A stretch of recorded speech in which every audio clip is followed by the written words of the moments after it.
Welcome to the Extraordinary Podcast, where we identify God's uncommon work in common life. Recognizing God's work requires intentionality, but articulating it motivates and inspires. Don't forget to subscribe to never miss an episode. In today's episode, I have a conversation with Andrew and Jenna Stout, who are missionaries in New Zealand and Australia. And they share a little bit about their journey of what brought them into missions, how God shaped them, is using them, and how God is calling us to join him in his mission. So let's get in the conversation with them today. Andrew and Jenna, thank you for taking time to be with us today and share a little bit about your story and just the ministry that you guys are engaged in right now. So as we begin, could you just share a little bit of background about yourself, whether it's growing up, family, how you met, those types of things? We'd love to. Thanks for having us. So I grew up in Washington State, in a Church of the Nazarene, a little Church of the Nazarene up in the northwest corner of Washington State in Linden, Washington. And Andrew grew up in Denver, Colorado, also in a Church of the Nazarene there. So we both are from families with two children each. He's the younger child, I'm the older child. And after growing up and graduating from high school, we both went to Northwest Nazarene University in Nampa, Idaho, where we met and were married. So how'd you meet? Any particular story? Yeah, she would give you more details than I will, but maybe that's good.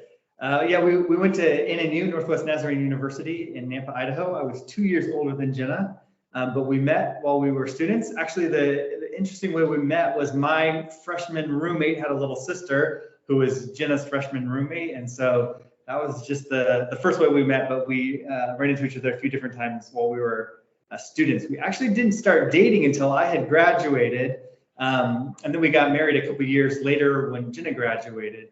But that was our connection at the time, and I knew she was interested in serving as a missionary. I wasn't sure about my call at that time, but that was something that we always knew. That was part of our relationship from the very beginning, was that Jenna was called to serve overseas. So how did that transpire that you went from Northwest to now missionaries? Walk us through what took place for that. Well, like Andrew said, I had experienced a call to missions as a young girl. There were missionary speakers that came to my church for a Sunday evening mission service. We used to have those back in the day. And they came and spoke, and it was during that service that God spoke to me almost audibly. The story has been told to me so often. I was only 7 years old, so it's kind of embedded in my memory as a memory that's been shared. But I spoke aloud during the prayer time at the end and expressed that God was calling me to serve in cross-cultural ministry. And I followed that call until I went to NNU, and I studied Christian ministries and missions at NNU, where I met Andrew, who was studying music at the time. And so, like he said, he hadn't experienced that same story of call, but he was very open, and we were open together to serving. We really felt like God had brought us together as a couple, as a married couple, to serve God together. And one of the first ways that God asked us to do that, after I completed my studies at NNU, I began studying at Nazarene Theological Seminary in Kansas City. And my first year of seminary, which was 2011 and 2012, the opportunity came about that we could go and do that first year of study with the 365M program overseas. And 365M was a program where students from the seminary were sent out for an intentional year of cross-cultural ministry courses that we were doing in context as Nazarene volunteer missionaries. And so we went out as Global Serve missionaries. That's what it was called then. We were volunteer missionaries with the Church of the Nazarene sent to New Zealand, and both of us went to serve. Andrew was really supportive of my education and of that call to serve. And so we went together, and God allowed us to participate in the mission in his mission in New Zealand for that year, which really planted seeds for our longer term service that would come later on in our lives. Now, Andrew, do you remember when you felt more called toward not just support Jenna, but to be engaged yourself in missions? Yeah, so I did not feel like I was called to serve as a missionary when I first met Jenna. And then I did feel called to be supportive of her and to be part of that. And so I felt like God was opening this opportunity for us to go and to serve for a year in New Zealand as a part of her studies. And I thought, all right, we'll do it. And we went and we served. And at the end of that, I thought, all right, we've done it. I've served like God called me to. But that experience really did change our lives. And it opened up doors in the future. And we kept returning to that. And God kept bringing to mind the experiences of that and some of the words that people spoke to us and the encouragement that we received in that time. And over time, I began to realize, like, I am also personally called. We are called to serve. And so it was a few years later, we had come back to the U.S. and we were working. Jenna was a student, graduated, and eventually we kind of came together and said that we are called. We are called to serve cross-culturally. Let's approach the church about this. And so it was that time in New Zealand that really planted the seeds, but it took several years. And it took several years. And again, the affirmation of the churches that we were a part of and the affirming words of people that we were in contact with that eventually nurtured that call. It wasn't actually until I was probably 31. I think we always say she was 7, I was 31. So God calls at all different ages. And now you currently live in New Zealand, correct? We do. So can you share a little bit about New Zealand, what you like and what you maybe miss about the States? Obviously, you miss family and friends, those types of things, but anything particular about the likes and dislikes from living there? Well, I will say, just to kind of get you, just to keep the timeline, to get you from when we were called to getting to New Zealand, because even that was a gift and a surprise. When we were first called by the church and sent out, we were actually sent to the Eurasia region, and we served for a couple of years as missionaries to the South Asia field, and we were living in Sri Lanka. And then COVID hit, and we were unable to keep a visa in Sri Lanka, and we had to leave the field. And we didn't know where we would go when we were reassigned. And in kind of an amazing turn of events, there was an express need in New Zealand and on the Australia and New Zealand field. And so we were invited by the church to make a move to the Asia Pacific region and to serve back in New Zealand. So there's a lot to love about New Zealand. I'll let Andrew share about that. But that just kind of, it's amazing how God works and how the seeds planted 10 years ago weren't just the seeds of cross-cultural ministry in general, but even God has allowed us to come back to a place where he began forming us for cross-cultural ministry and a place that we've come to really love. So we were in New Zealand in 2011 and 2012. We left in July of 2012. And 10 years later, in June of 2022, we were finally able to go back. And we love New Zealand. It felt like we were going home. In fact, we are living in the exact same home we lived at now 12 years ago, which is pretty cool. And in the meantime, there were some people who updated the house. So it's really nice now. But we do love New Zealand. It's a special place. One of the things that we were so excited about when we found out we were going to New Zealand was they speak English.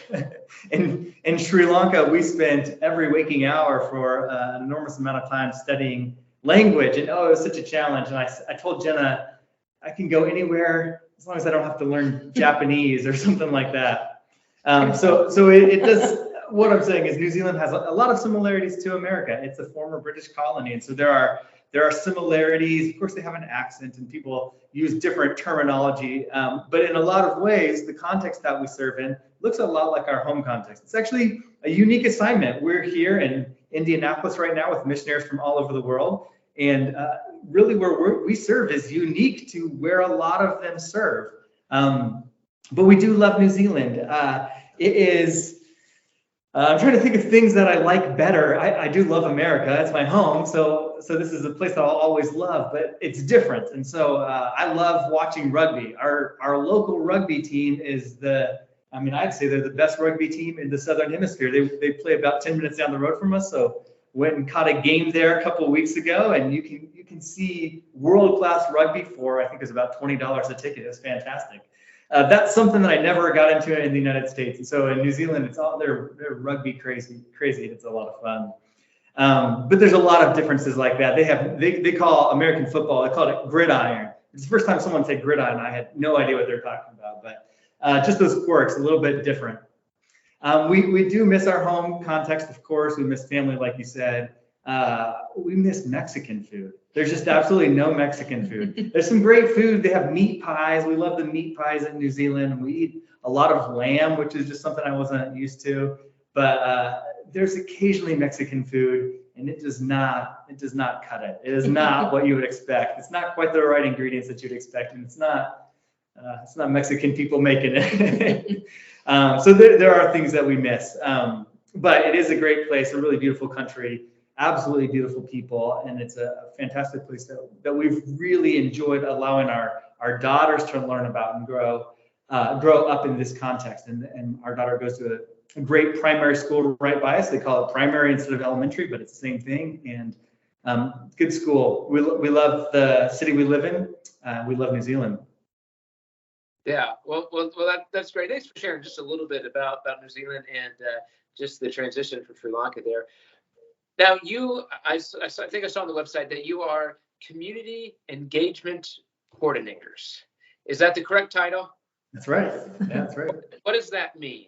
Yeah, that's an important question, something that we've got to figure out and that we're wrestling with. But what the intent behind that is to say that our churches, specifically in Australia and New Zealand, but this is true in the United States as well, have gotten comfortable with the programs that they run and with spending a lot of their time looking inward. And we all know this, but our job is to look outside the walls of our church. How do we engage the community around us? And how do we encourage our churches to look outside their own walls and to be engaging their communities? And that really is something that we all are aware of. We've known, I'm not saying anything that's brand new, but it is a focus that we want to really turn our attention toward is getting our churches to be a part of the communities in which they find themselves, loving their neighbors, serving their neighbors, and finding the needs in their neighborhood, the places that they can serve. And so one of the things we've tried to do, and that we are in the process of doing, this is not something you can accomplish in 1 year, but just try to change the mindset a little bit. As a church, particularly in Australia and New Zealand, we've had a tendency to measure things, measure our attendance, our tithing at the end of the year to count how many baptisms. And those are all good things. But what we realize is that those are outcomes. Those are the results. And maybe we could focus our attention instead on the things that turn into those results. And so we use the parable of the sower, or the parable of the planting seed. Those are two different parables that come from Mark chapter 4, both of which talk about sowing seed, and then a harvest comes later on. And there's actually a disconnect between the sowing and the harvest. We recognize that that's real in our church. We have to engage our communities today if we want to see numbers and tithe and baptisms later on. And so part of what the language that we're using is instead of counting things, we want to tell stories. And that's tell those stories of the ways that we're engaging our communities with the love of Christ, the ways that we are reaching out to our neighbors.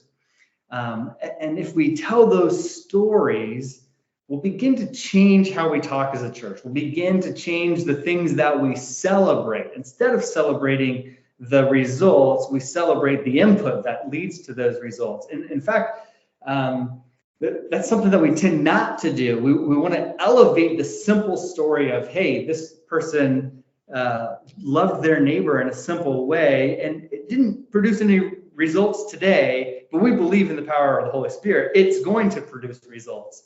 We believe, we have confidence in God. And so that's part of what we're trying to do, is shift our focus from the results and instead put our focus on the input. And instead of counting things, we're trying to tell the stories of how people are engaging and shift their mindset just a little bit. Now, how big of an area do you guys serve? And with the size of the area, how do you make sure you find specific stories that are compelling across the area? Great. Yeah, that's a great question. So Andrew and I we have been assigned to the Australia and New Zealand field. And our field is the entire country of New Zealand and the entire country of Australia. There are 3 districts on that field, the Australia North and West District, the Australia South District, and then the New Zealand District. The entire country of New Zealand is one district. So we've got 3 districts. And so far, even in this first year on the field, we've been able to visit all 3 of those districts and spend time with churches and church leaders, pastors and lay leaders in all 3 of those districts. There's much more that we're excited to do. And there's a vision, I think, for in the next couple of calendar years for our family to be in every church in Australia and hopefully to visit many, many of our churches in New Zealand as well. That does represent travel. Our family has to travel back and forth over the ditch, as some like to call it.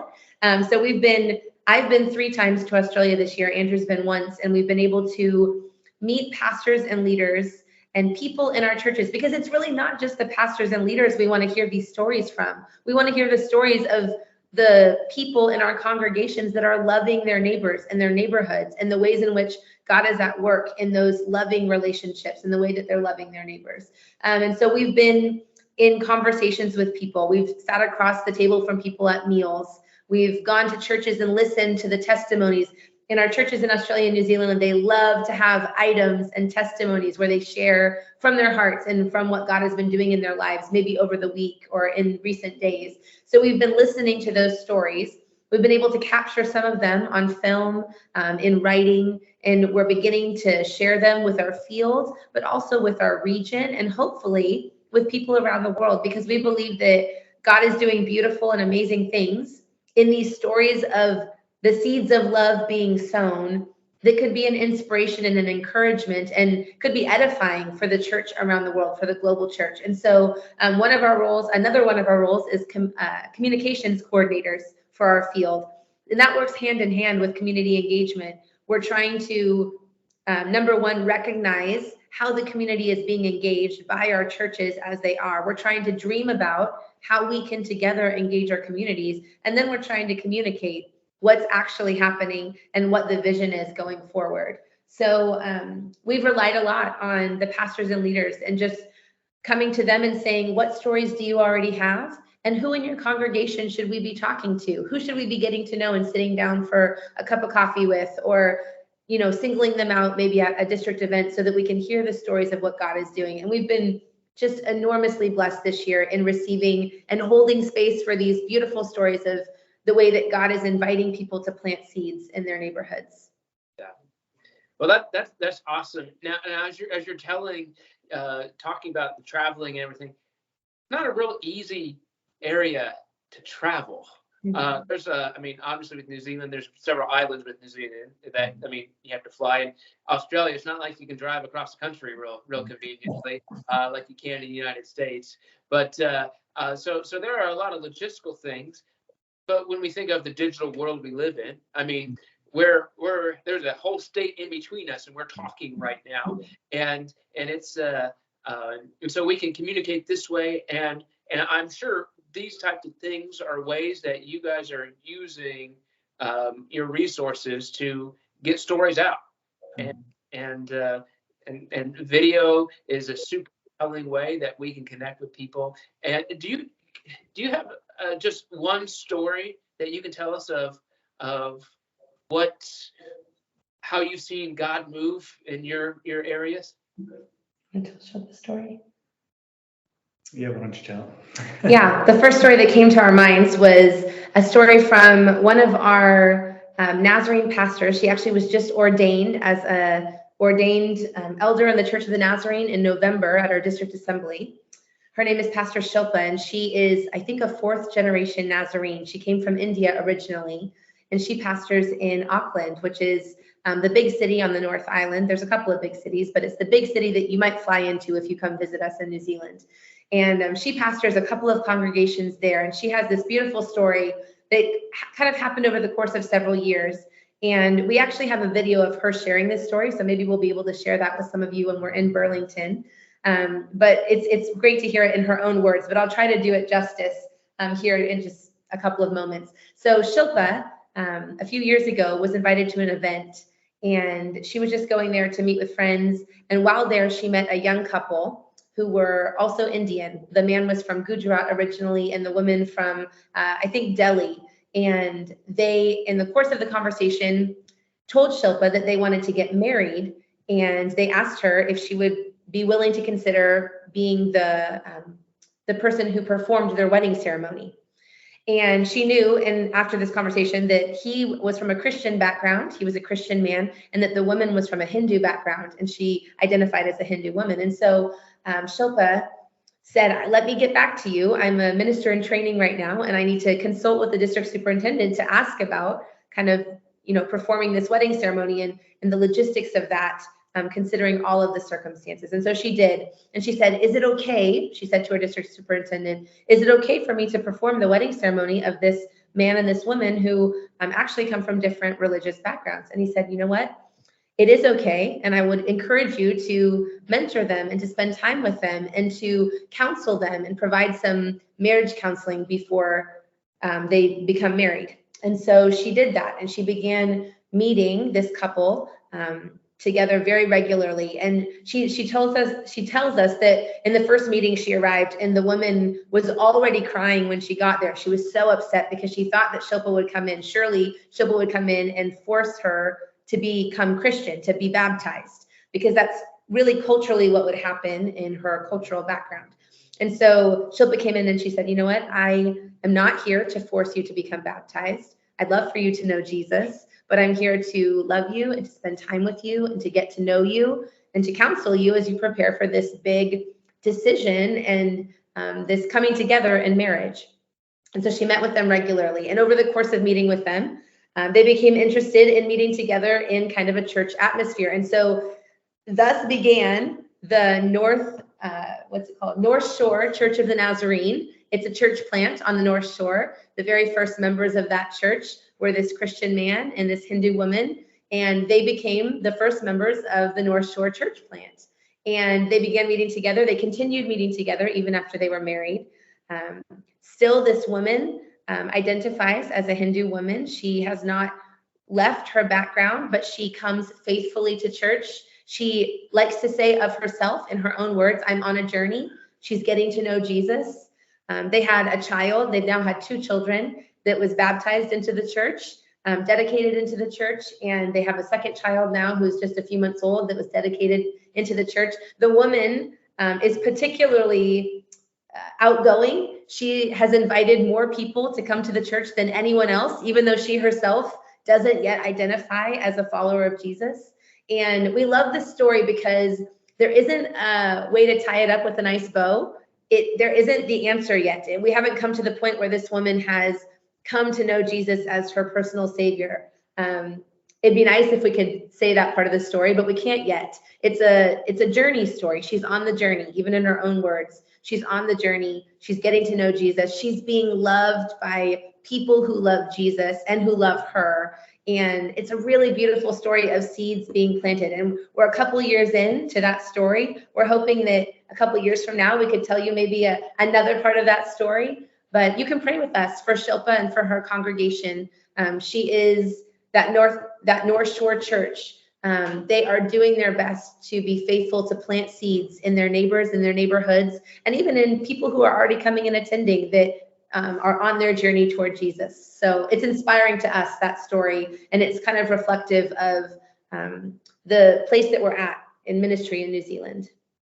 Well, thank you for sharing that. And I think it is a good reminder that no matter where you are, we're all on a spiritual journey. Like we're all journeying with Jesus. We never get to a point where Jesus is done with us or can't do more, right? And so that's a great reminder. That's a great story. So thank you for sharing. And as I think about your ministries and just how you both approached missions or came to missions differently, I find it interesting that there are many people that are hesitant to missions. Now, we can talk about missionary work where you go to a different country, but missions is local and global. Do you have any words of encouragement or even challenge to those who maybe need a little bit of a push to get more involved in missions? Yeah. Yeah, what you said is exactly right. We have a tendency, and this is because of the history of the church, but we have a tendency to think of missions as someone who goes overseas to serve. But if we understand that God is on a mission, that God has a mission for our world, and that mission is reconciliation of the relationship between himself and his creation, and between his creation and our fellow creation. If we understand God's mission as reconciliation, we are all participants in that mission. And that is what it is to be a missionary, is to be a participant. And so we do traditionally and even organizationally, as the Church of the Nazarene, use the term missions and missionaries to mean people who cross cultural boundaries. But those are organizational terms. In a very real theological sense, we are all missionaries because we're participating in God's mission. And so we say some of us are called to other nations, some of us are called to our neighborhood, or there's other ways to say it, but the reality is we're all called to participate. And the way we participate is different. It's based on where God places us, the skills we have, and yet there's some commonalities, and those commonalities are we love the people that God brings into our lives. We love them with the love of Christ. And so wherever you are, that is where God is asking you to be a participant in his mission. That is where God is asking you to be a missionary. And there are certainly people who are called to go overseas, and that's the calling that God put on our lives. But there's nothing special about that. Wherever you are, that is where you can serve. And of course, we want to be open to God taking us to new places and to God challenging us to new ministry assignments. But they don't have to fit a traditional understanding of what that means. It can fit a variety of roles. And so I want to say to everyone, every church we ever go to, that we are all a part of God's mission, and we all participate. And we participate in it by supporting each other and by praying for each other. We're supported by giving to missions, by tithing in our local churches. All of those things are important. But we all are also active in that missionary role of loving our neighbors with the love of Christ and loving everyone we come into contact with. And so I think that barrier that maybe stands between some of us and being participating in missions, it just doesn't need to be there because God's mission is so much bigger than I think we tend to think of it. Yeah, I agree, and I appreciate you talking about the historical definition of the Church of Nazarene and how that sometimes can hold us back. But we can always find excuses. I don't care what context you find yourself, we can always find excuses. But I appreciate you guys sharing, and I appreciate the stories and just the inspiration that you've been able to share with us. But I wanted to make sure, in case we missed anything or had anything else that you would like to share today.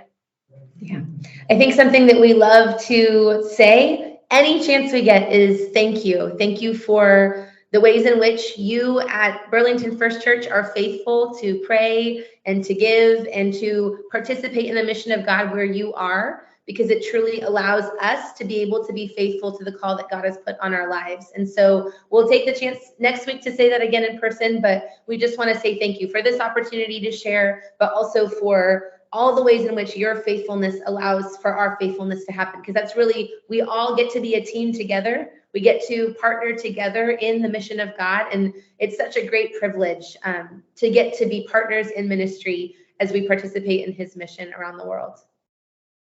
Well, great. Yeah. And together we can fulfill our call to make disciples in the nation, Matthew 25, of serving this world. We can't do it alone, but we can partner together to fulfill these missions that Jesus has given us. So, well, thank you for taking some time to share with us. And we look forward to your visit here in person here shortly. So thank you. Yeah. Thank you. Yeah, thank you. Thank you for joining us for this podcast. Be on the lookout for how God does uncommon work in common life. And please subscribe to never miss an episode.